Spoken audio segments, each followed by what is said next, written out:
पे डॉक्टर का rape and murder हुआ था, उस वक्त आप यही इमरजेंसी डिपार्टमेंट में ही थे। क्या हुआ था उस दिन एक्चुअली? देखिए, मेरा ड्यूटी था वो 8 PM से अगले दिन 8 AM तक। उस टाइम में कुछ भी नहीं हुआ, हम लोग किसी को कुछ पता नहीं था, क्योंकि इमरजेंसी में बहुत सारा पेशेंट था, हम लोग उसमें बिजी थे। और 8 AM के बाद मेरे जो हैंड ओवर आया डॉक्टर पॉली समद्दर मैडम, उसको हैंड ओवर देके हम लोग कॉलीग चाय पी के 9 AM तक उधर थे। 9 AM के बाद हम घर चला गया। घर जाने के बाद 11:45 को करके अप्रॉक्स टाइम एक ग्रुप मैसेज आया, एक रात में एक इंसिडेंट हुआ, एक लड़की को मौत हो चुका है। तो तब भी मैंने मैडम को कॉल किया और इधर उधर कॉल घुमाया। तो मेरे को जो पता चला, तो पता चलने के बाद मेरा पता चला जो वो चेस डिपार्टमेंट जो हुआ, एक लड़की को मौत हुआ और शायद मर्डर है और रेप भी हो सकते। तो अभी क्या हुआ, मैडम जो मेरे को मैडम बोला था जो उसको चेस डिपार्टमेंट का जो HOD है डॉक्टर अरुणाभ दत्त चौधरी, उन्होंने मैडम को आके वो 10 AM के बाद बोला था, देखिए मेरा डिपार्टमेंट का एक PGT का डेथ हो चुका है, आप मेरे साथ चलिए और ये डेथ कंफर्म किया और इसके बाद क्या फॉर्मेलिटी हुआ वो दिखाएंगे, करिए। तो देखिए कोई भी पेशेंट एडमिट नहीं है, वो तो ऑन ड्यूटी पे थे, सो वो एडमिट नहीं थे। तो इसलिए उसका जो डेथ कंफर्म करने का जो आदेश है, जो स्टैंडर्ड ऑपरेटिंग प्रोसीडियर है, वो इमरजेंसी मेडिकल ऑफिसर के पास है। तो स्टैंडर्ड ऑपरेटिंग प्रोसीडियर के हिसाब से वो लड़की को बॉडी इमरजेंसी में लेके आना चाहिए। लेकिन ये तो एक सेंसिटिव केस है, एक लेडी डॉक्टर का उसी ड्यूटी हॉल में मौत हो चुका है। तो मैडम उसको मैडम जाके देखा, जी बॉडी ठीक है, कोई बात नहीं, हम देख लेंगे। तो उसके बाद जब उन्होंने जाके देखा, जो भी देखा है, उनको HOD को बोला, जो देखिए आप लोग भी प्रोफेसर है, हम भी डॉक्टर है, आपको भी एक्सपीरियंस है, डेथ आप लोग डिक्लेयर किया, हम भी कर रहे हैं, आप एक काम कीजिए, उनके घर वाले को फोन कीजिए और आधार कार्ड लेके आइए, मेरे इमरजेंसी में लेके आइए, इमरजेंसी में एक टिकट करना पड़ेगा। उसके बाद आधार कार्ड के हम लोग डेथ सर्टिफिकेट इशू करेंगे। उसके बाद पोस्टमार्टम रूम में जाएंगे time and cause of death जानने के लिए। तो अभी क्या हुआ, वो अरुणाभ सर उनको रिफ्यूज किया, जो ऐसा ही मैडम जो बोला, जो शायद वो रिफ्यूज किया, इसलिए वो नहीं हो पाया, मतलब वो नीचे नहीं आया था। तो अभी कोलकाता पुलिस, टाला पुलिस का जो रिपोर्टिंग है 10 AM में, मतलब 10 AM 10 मिनट्स में उसका इंफॉर्मेशन हुआ, जो डेथ रिपोर्टिंग, और इसका जो डेथ सर्टिफिकेट इशू हुआ वो 12:44 PM में। अब ये जो 3 घंटा का गैप है इसीलिए हुआ, जो उधर से कोई नहीं आया, ब्रॉड डेथ कस्टोडियन होना चाहिए, जो साइन करेंगे, आधार कार्ड देंगे, उसके बाद ही डेथ सर्टिफिकेट इशू होगा। तो मैडम मेरे को बोला था, देखिए वो लोग रिफ्यूज किया, लेकिन रिफ्यूज नहीं करना चाहिए मेरे हिसाब से, क्योंकि वो जो डेथ हुआ उस डिपार्टमेंट का हुआ, डिपार्टमेंट का कोई HOD, कोई दूसरा कोई प्रोफेसर और कोई भी, और अगर नहीं होगा तो हॉस्पिटल एडमिनिस्ट्रेशन को, जो भी है एडमिनिस्ट्रेटर, उनको उसको कस्टोडियन होना चाहिए था, क्योंकि उसका मम्मी और पापा जब आएगा वो तो देर हो जाएगा ना। तो वो लोग नहीं किया।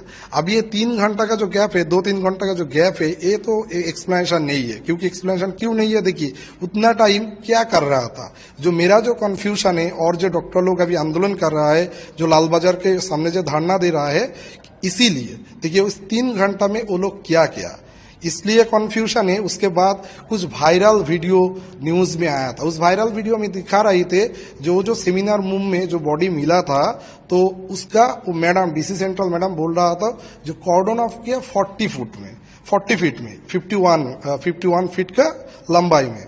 तो अभी हम लोगों का जो क्वेश्चन है, जो 11 फीट है, 11 फुट में कोई फुटप्रिंट नहीं है, इसका क्या गारंटी है? और वो एंट्री एग्जिट 1 हो और 2 हो, क्रिमिनल तो उसमें जा सकते। और अगर वो 11 फुट में जो लोग रह रहे थे, उनका जाने का क्या मकसद है?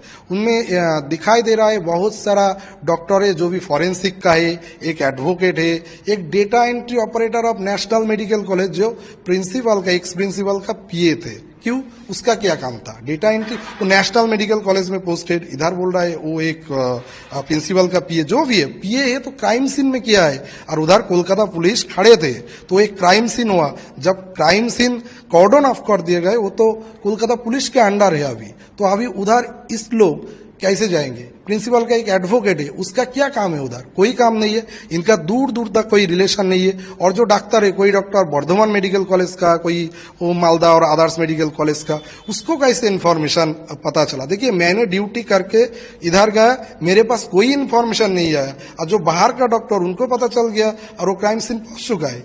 ये जो चीज है ना, ये चीज थोड़ा कंट्रोवर्शियल नहीं, पूरा का झूठा लग रहा है। इसलिए लग रहा है जो एविडेंस भी टेम्पर हुआ। और वो जो 51 फुट का 40 फीट का जो थियोरी दिखा रही है, आप कैसे बोल सकते हो क्राइम 11 फुट पे नहीं हुआ? और कोई फुटप्रिंट बाहर में भी नहीं हुआ, और प्लेस ऑफ ऑकरेंस ऐसे ही हुआ, उधर ही हुआ। ऐसा भी तो हो सकते। देखिए, कोई भी मर्डर होता है तो बॉडी मर्डर एक जगह पे होता है, डंपिंग अगले जगह पे हो सकते। तो अभी हम लोग वो कोलकाता पुलिस जाके वो 15-20 मिनट में उसको पता चल गया 40 फुट में क्राइम हो गया। ये तो पूरा का पूरा ही एक हास्यकर चीज है। मतलब इनका कोई वैलिड ग्राउंड ही नहीं है।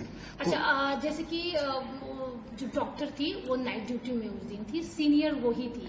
तो हॉस्पिटल्स में तो ऐसा होता है ना कि जूनियर्स उनके अंडर में हो, या पेशेंट के बारे में जूनियर सीनियर्स के पास जाके बार बार पूछा जाता है, या फिर चेकअप के लिए, या XYZ काफी काम होते हैं।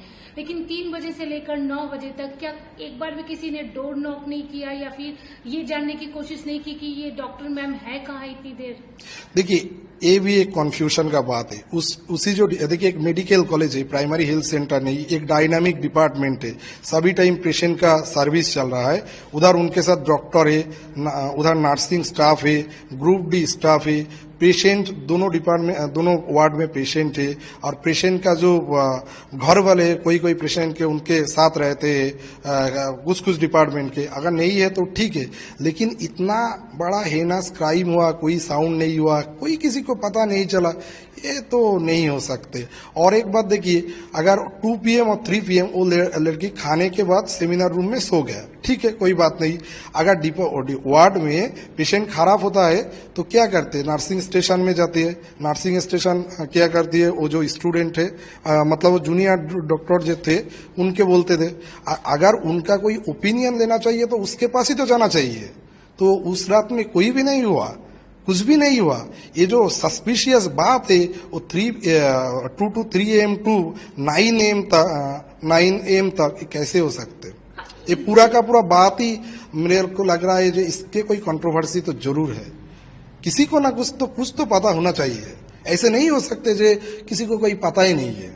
ओके, जैसे आपने बोला कि HOD ने इमरजेंसी में कॉल करके नहीं, वो आके बोला। हाँ, वही आके बोला SOP के तहत की डेथ सर्टिफिकेट इश्यू करना है। तो बॉडी जिस तरह से देखा गया था, एज ए डॉक्टर क्या लगा था कि ये एक नॉर्मल डेथ है या रेप या गैंग रेप? देखिए, मैडम थे, तो मैडम जो मेरे को डिस्क्रिप्शन दिए थे, और वायरल तो सोशल मीडिया पे उसका पिक्चर भी वायरल हो गया था। ऑफिशियली हम तो नहीं बोल सकते, लेकिन सोशल मीडिया के बहुत सारे लोगों को पता चल गया, जो उनका बॉडी भी वायरल हो गया था। और मैडम के एक कॉलीग के सबका जो भी डिस्क्रिप्शन मैंने सुना है, वो तो सुइसाइड नहीं हो सकते, वो तो clear cut case of homicide case. क्योंकि देखिए कि कोई अंडरगारमेंट्स और लोअर वाली कोई उनके अंडरवेयर नहीं थे, वो ऐसे हालत में तो कोई सुइसाइड नहीं कर सकते। तो ये तो कोई रॉकेट साइंस, फॉरेंसिक साइंस भी जानना नहीं चाहिए, इसलिए तो ये बोल ही सकते हैं होमिसाइड है। क्योंकि किसी के ऊपर कोई सुइसाइड के बाद मतलब ड्रेस छोड़ के, ड्रेस खुल के कोई भी सुइसाइड नहीं कर सकते, ये तो नहीं हो सकता। अभी देखा जा रहा है कि ये जो मर्डर की मिस्ट्री है, ये दिन पर दिन और गहरी होती जा रही है। क्या उनके जो डॉक्टर विक्टिम थी, उनका कोई भी यहाँ पे कलीग या उनका फ्रेंड कोई ऐसा है जो कि उस दिन के बारे में बता रहा हो, या फिर उसे कुछ पता हो? देखिए, कोई भी कहीं पे भी कोई घटना हुआ ना, उसका घटना का उनका आसपास लोगों का कुछ पता चलता। लेकिन इधर क्या हुआ, इस क्राइम के बाद 1 महीना ऑलमोस्ट हो गया, 1 महीने नहीं, 1 महीने से थोड़ा सा कम है। आज तक मैंने सुना नहीं जो किसी से कोई पॉजिटिव रिस्पॉन्स इधर उधर सुना नहीं। अभी ये लोग जा रहा है, जो भी विटनेस है और जो भी स्टेक होल्डर है, वो CBI ऑफिस में जा रहा था, कोलकाता पुलिस में जा रहा था। वो लोग क्या बोल रहा है हम तो नहीं बोल सकते, लेकिन हम लोग किसी के पास कुछ भी सुना नहीं। जो वो एक ही बात शायद वो बोल रहा है जो कुछ देखा नहीं। यही कंट्रोवर्शियल है, कैसे हो सकते? आपका नाम और डेजिग्नेशन? हम डॉक्टर तापस प्रामाणिक, अभी medical officer critical care medicine, और उस दिन एडिशनल चार्ज में थे। Emergency medical officer.